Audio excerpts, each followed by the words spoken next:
Hi, it's Pastor Andy again, and I have a nice little outline for you. In fact, I have to give a hat tip here to Gene Getz, who authored a book called Elders and Leaders, and I'm pulling this outline from that book. And so, again, giving credit where credit is due. There's a lot of good information here. I'm going to go through it quickly. I'm going to have Susan put it in the description down below this video. So if you just want to, if you want to take notes as you go, that's fine. Or maybe you want to copy and paste that document into Word or something so you can take notes alongside, or print it off and then take notes if you're into that kind of thing or whatever. But you can look in the show notes or in the description below for this information. So today we're talking about the functions of elders. And again, I'm going to go through these quickly.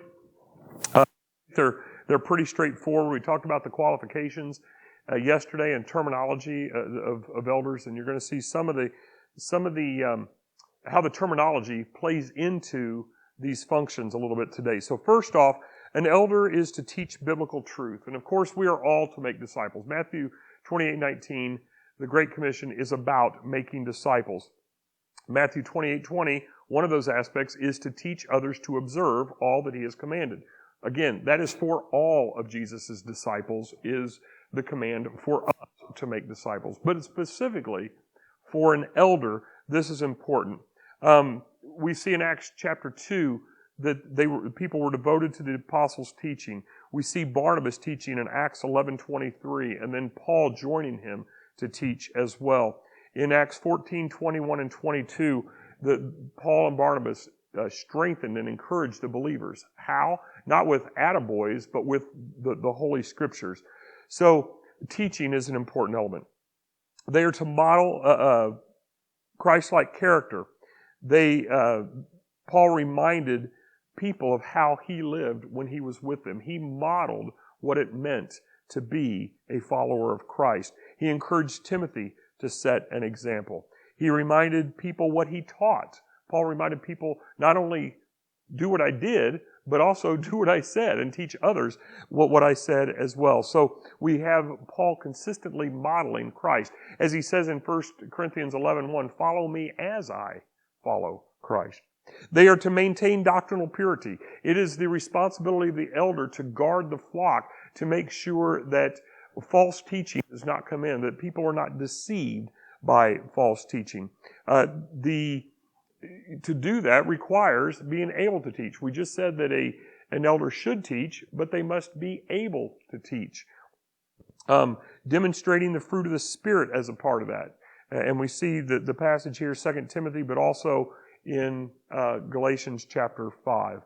So they are to discipline unruly believers. This is a part of elders that most elders don't like, but it is a responsibility that we have to consider, that we are to admonish others, that we are to, call them out when they are sinful.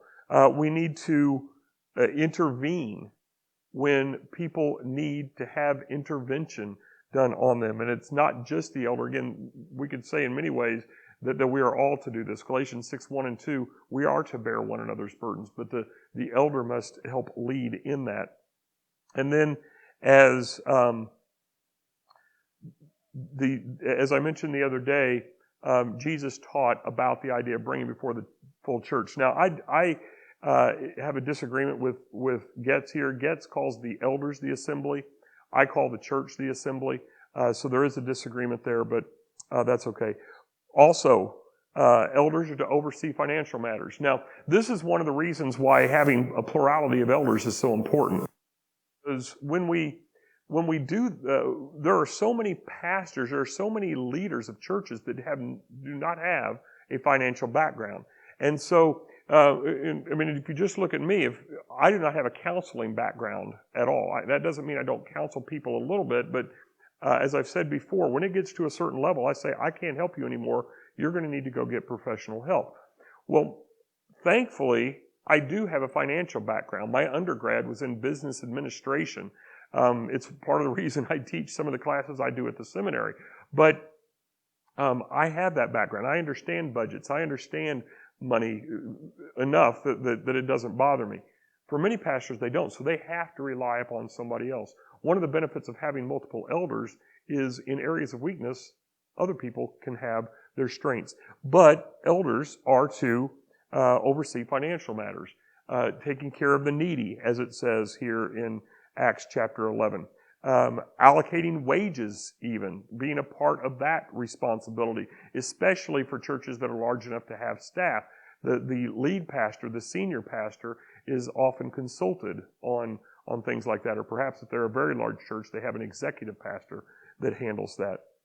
And then praying for the ill is another thing. And I mentioned this from James chapter 5 the other day, that James 5:13 through 16 says, call the elders of the church, plural again, call the elders of the church to pray for the sick.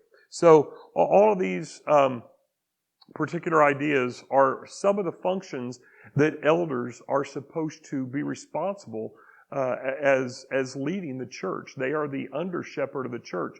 And so just as a shepherd takes care of the flock, but they have other responsibilities, so too does an elder. And these, again, are just a few of the functions that the Bible ascribes to what an elder is supposed to be.